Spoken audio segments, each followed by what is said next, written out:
What I'm going to talk about today affects not only the regular consumer, whose phone offerings in fall 2021 will likely be made up of mostly 5G phones, but also many of the people who follow me and are interested in privacy phones.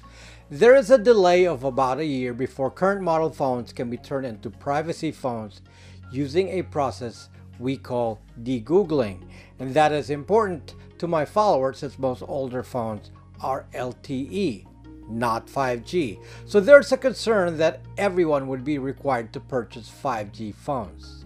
This is even more important for privacy-minded people because I've said in a prior video from a couple of years ago that 5G introduces some major privacy dangers.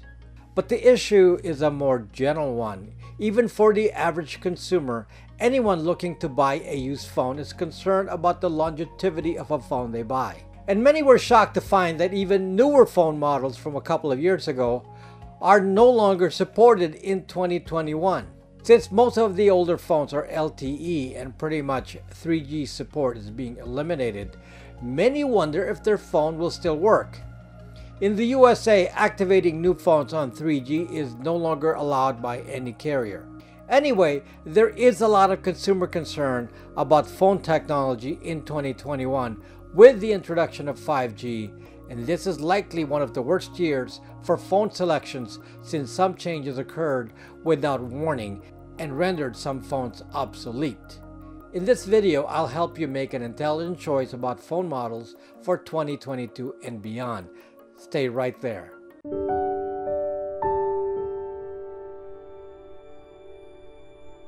When you need better search results like those from Google but don't want the Google tracking, check out privacy search engine Startpage.com. It does not collect or share any of your personal data, so you can search anonymously. I have a VPN service, Bytes VPN. My company also sells de-Google phones and VPN routers. These products are made to make your identity disappear on the internet. If you're interested in them, they're on my app, BraxMe. The link is in the description. This, of course, is a privacy channel, so my subject matter deals with informing you of dangers to privacy which are introduced by technology that is able to harm you. However, what I will talk to you about today is of benefit to just about anyone looking for a used phone. The used phone market is huge, and of course, it's a great way for phone buyers to save money. For the privacy conscious, we have no choice but to use used phones. The OS that I load on these safe phones is Lineage OS, which is installed with no Google apps, or referred to as no gaps. This is what I call a de-Googled phone, and it is really running Android Open Source Project, or AOSP, with no gaps. This is currently the safest and most functional way to have a safe phone, and one that is free from tracking as well as censorship. Some have even marketed this as a freedom phone. Well, I've been selling this freedom phone for a while now then. Anyway, the problem is that up to 2020, all the newer phones available have been LTE based. The sale of 3G phones mostly ended in 2012. So that will be 10 years ago now since LTE has been the common phone technology. Now in late 2020, some phones have been sold with 5G. For example, Google sold a Pixel 4a and then a Pixel 4a 5G, which is actually a larger phone. The iPhone 12 was the first 5G phone from Apple. Here we are in fall 2021 when this video was made, and we have not yet seen the new models, but guaranteed they will all be using 5G technology. So the question is LTE dead? Are we going to be wasting money on old technology if we buy LTE phones? Are we going to have to switch phones and even dump older de-Google phones that are not 5G? Well, this is actually a pretty complicated topic. But first, let's talk about what 5G is, since that is very relevant. I will not address anything to do with health dangers of RF, since that has nothing to do with this topic, and any discussion of health dangers cannot be done just specifically on 5G at the moment, so you will find out momentarily why that is. But I will address the dangers of 5G to our privacy. True 5G uses two distinct technologies. The first is called mmWave or millimeter wave. This involves moving the cell phone traffic from the current range of around 800 megahertz to 1900 megahertz all the way to 20 to 300 gigahertz. This is called the microwave band. In fact, the microwave band starts at 1 gigahertz. Your microwave oven operates at 2.4 gigahertz. Your Wi-Fi operates at 2.4 gigahertz and 5 gigahertz. So the plan is to push cell traffic higher to 20 to 300 gigahertz. Now, what is the reason for this? The issue is that there's a lot of traffic now in the cell bands, which are fairly narrow. Both 3G and LTE traffic are squeezed in between 800 to 1900 megahertz, and that has to be distributed among several carriers. So the entire range of available bandwidth for all phones is squeezed into just a little over 1 gigahertz for all carriers. Now imagine being able to use bands from 20 to 300 gigahertz. Carriers will then have a massive room to deliver a huge amount of traffic in a band range that has little to no traffic at the moment. But unfortunately, it is not so simple as just switching the mobile network bands. When you start using higher frequencies, the range becomes shorter, and higher frequencies cannot go through solid objects. We already know this from our use of Wi-Fi. 2.4 gigahertz Wi-Fi has a longer range than 5 gigahertz Wi-Fi. 5 gigahertz Wi-Fi has faster speed because there's more bandwidth, but it can't handle walls well. In order to keep the same range of signal reception from the current LTE bands to millimeter wave, the signal strength will have to be drastically increased. This is not just a problem for the phone carrier that has to have more high-power transmitters, but the phones themselves would have had to increase power to transmit as well. More power would have introduced more RF danger since we put these phones next to our head. But someone came up with a solution which is called beamforming. And that is the second part of the 5G technology. Beamforming is essential because without this, basically millimeter wave transmission will not be possible. Just as a short explanation, scientists were able to create a focused beam of RF instead of an omnidirectional signal without requiring moving directional antennas. Those of you with knowledge of radios, like those with ham licenses, will understand that directional signals reach further. The same energy used to create the RF signal will have a much more significant range increase if it is directional versus RF that is omnidirectional. Omni means in all directions. The problem was how to do directional transmission in cell networks without thousands of moving antennas and not using a mechanical solution. The solution came in the form of a technology called MIMO, or multiple input, multiple output antennas.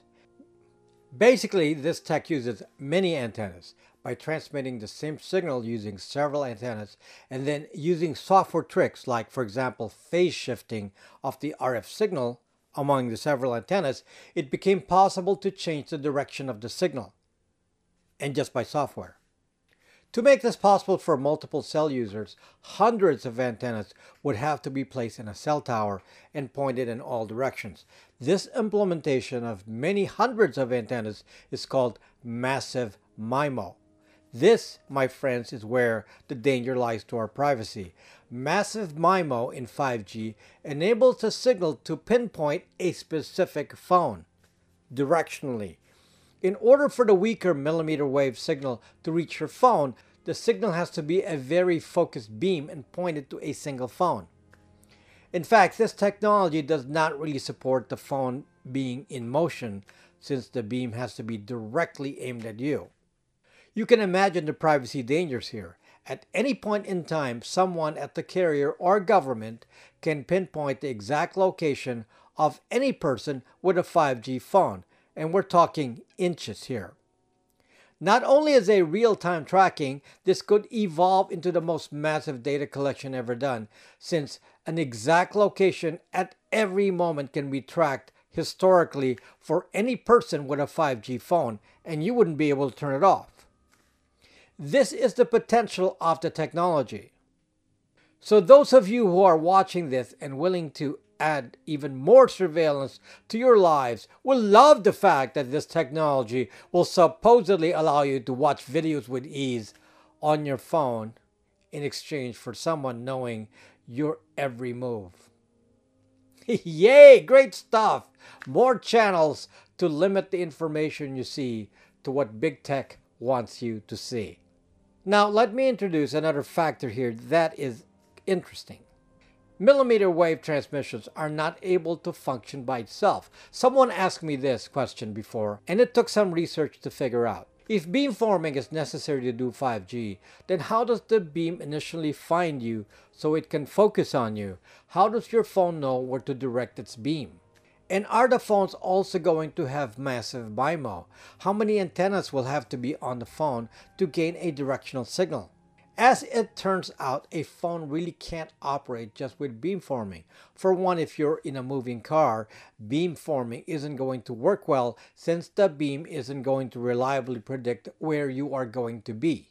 And due to the range problem of millimeter wave, it really will not be possible to use it in rural areas. So the concept of millimeter wave cell networks is really designed for heavy traffic metropolitan areas. To put it in simple terms, 5G is a dead end for those not in cities. And for those in cities, millimeter wave does not work when signals are blocked by buildings, are indoors, or are in motion. So here's the surprise. In order for millimeter wave technology to actually work properly, each phone needs to support an older technology at the same time. And what is this older technology? Well, surprise, surprise, it's LTE. So think of it this way. To implement true 5G, a phone will have to have two transmitters, one operating at LTE and one at millimeter wave. This would then cover the moments when the millimeter wave technology is not functional. So this should answer one question on this technology at least. Is LTE dead? Clearly the answer is no. It seems apparent that even current LTE will be supported for a very long time. I've seen projections of LTE availability at least till 2030. Your current phones will be long dead before 2030, I'm sure. So it looks like our current phones will not have an issue. Although we have been tricked before, so I'll get into why some LTE phones are no longer supported even though they're fairly new. But first, let me state that I will resist going into 5G technology since the issue of direct monitoring of the location of every single phone at all times is extremely bothersome to me. If you support what I say, does this mean you will not use a Pixel 5, Pixel 4a 5G, or any fall 2021 model which will all likely be 5G? Well, here's the revelation, folks. The revelation is that we are not on 5G. Yep, we have fallen for the marketing gimmick.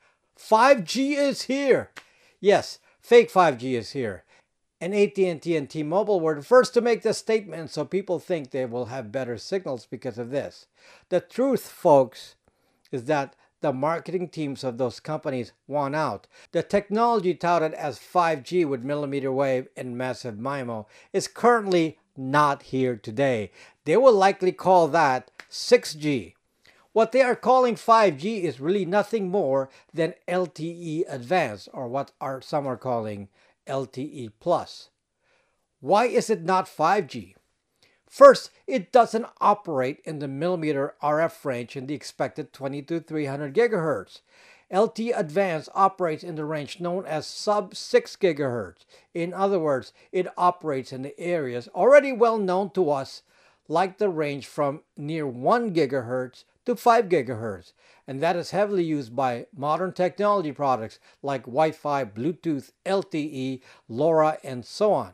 Secondly, LTE Advanced does not yet use Massive MIMO to do the beamforming, so it is not able to pinpoint an exact location at all times. But LTE Advanced does make use of MIMO antennas, which is also used by most modern Wi-Fi routers with 802.11ac or 802.11ax.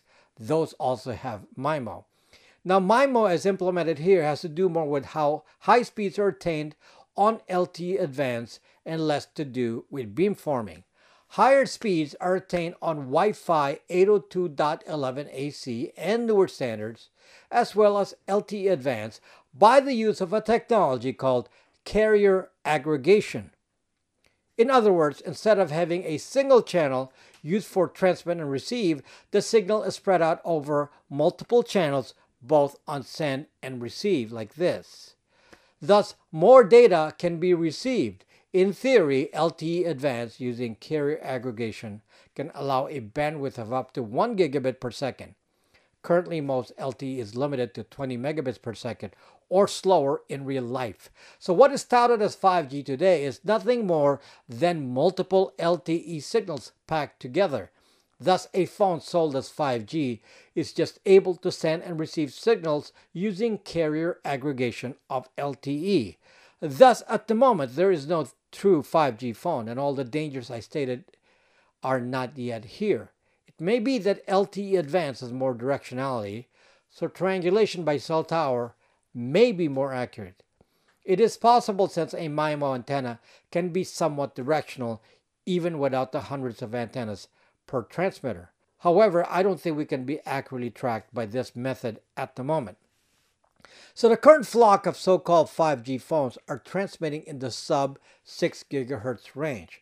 For example, some carriers license the additional bandwidth at 3.5 GHz and some license the 2.5 GHz range.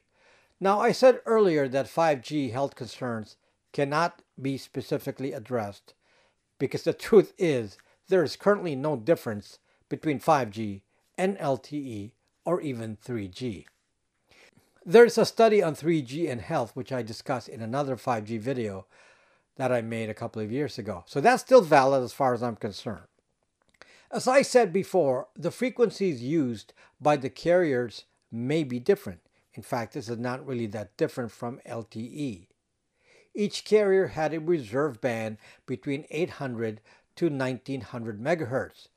Though now they will have added frequencies like 2.5 gigahertz and 3.5 gigahertz, thus making more use of this sub-6 gigahertz band. The significance of this to phones is that for your phone to work with a specific carrier, the phone has to support the frequencies mentioned.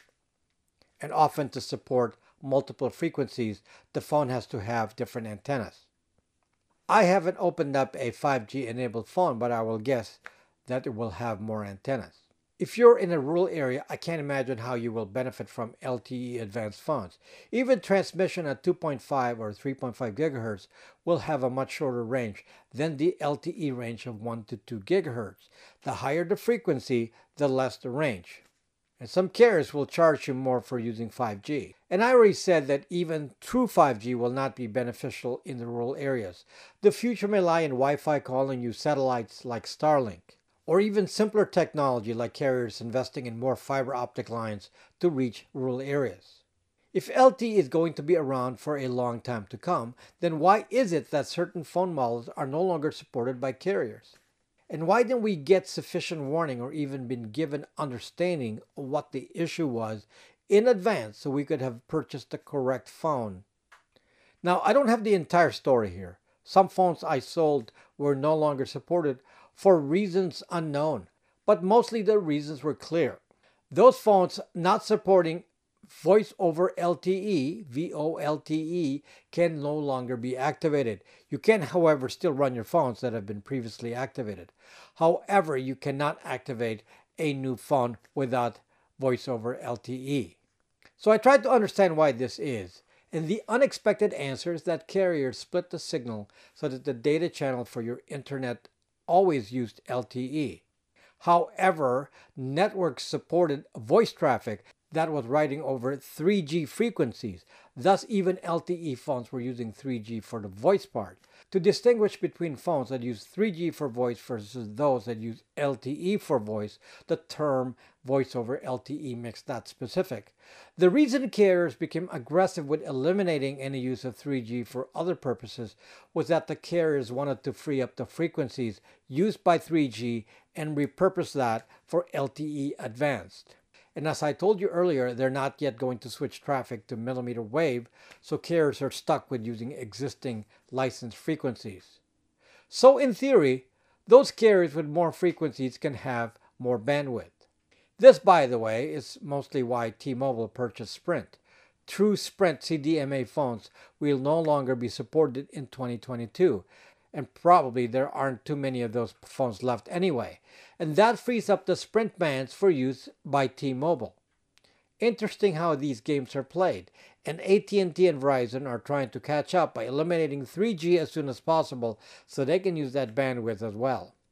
If you're not in the US, I'm sure similar games will be played, so just look at the players involved in your country, and then you can get a sense of the competition with these frequencies. Most world phones support many frequencies, so they tend to bunch up in the same bands worldwide, which was in the 800 MHz to 1900 MHz range, and possibly now using the extra bands in the sub-gigahertz range, like I mentioned earlier. My prediction then is that true 5G with mmWave and Massive MIMO antennas is still many years away. With all the positioning being done in the sub-6 GHz range, these carriers will not want to waste their investment, so this will likely be usable for a long time.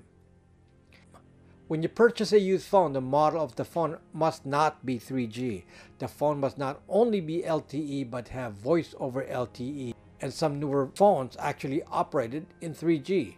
So examples of problematic phones are the original Pixel 1 and Pixel XL, first generation. These are LTE but have no voice over LTE, so carriers like AT&T have stopped supporting new activations. Models like Moto G7 Play, although being a recent phone, had 3G models. There are newer Moto G7 Plays, and they did not change the naming convention, so that could be problematic because you don't know which is which.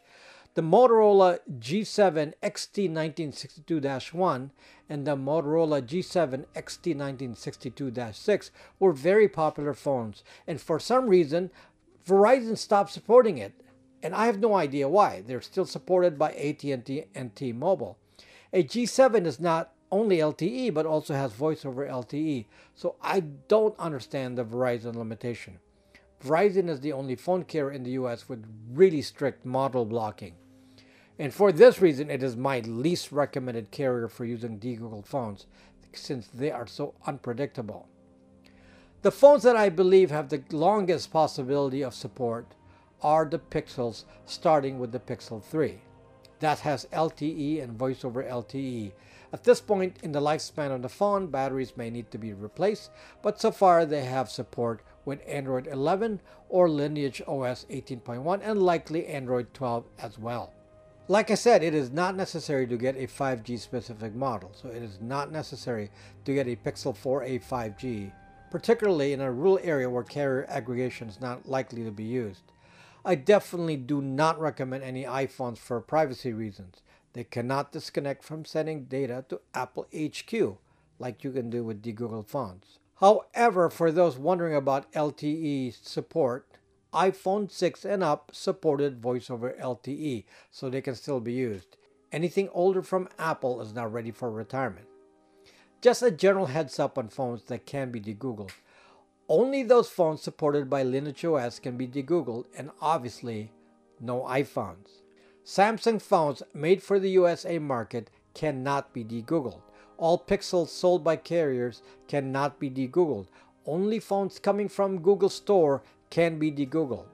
Some OnePlus phones, like the ones with a T designation like 7T, 8T, are locked by the carrier. I'll give you a general tip. Do not buy phones sold by carriers. They will often lock the phone up both from switching carriers and from OEM unlocking, which keeps it from being reflashed with a different ROM or even a newer ROM, like from Android 11 to Android 12. So they may seem like bargains, but they lock you in, and those phones have lesser value in resale. Those that can be de-Googled fetch a higher price because, of course, companies like mine will buy them. This locking scheme seems more prevalent in the US, by the way. It seems to be less of an issue internationally. If you're looking for flip phones, the problem is that the old ones are on 2G or 3Gs, so you will no longer be able to activate them in the US. Newer flip-type phones that support LTE are not typically marketed in the US, but most of these are running KaiOS. KaiOS is ultra popular in countries like India. Just to caution you, KaiOS is partially owned by Google.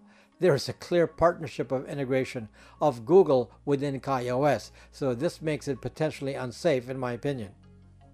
Sure, there's less data to take in KaiOS since it has limited app capability, but still it's tied to Google, and thus this can be cross-tied to your other activities on a computer. There are other Chinese phone models like Huawei that supposedly are de-Googled.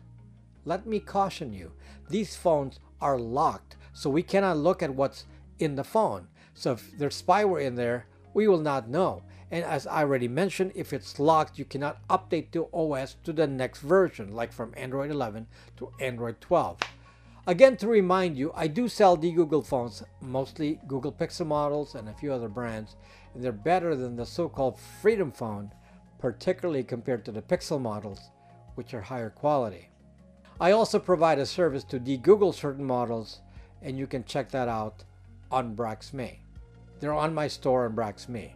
All the models that I sell are LTE or 5G and all support voice over LTE. If you found yourself enjoying my videos, I hope you support the cause by hitting the subscribe button and the notification bell. This will help more people learn about this message about privacy. Thank you for watching and see you next time.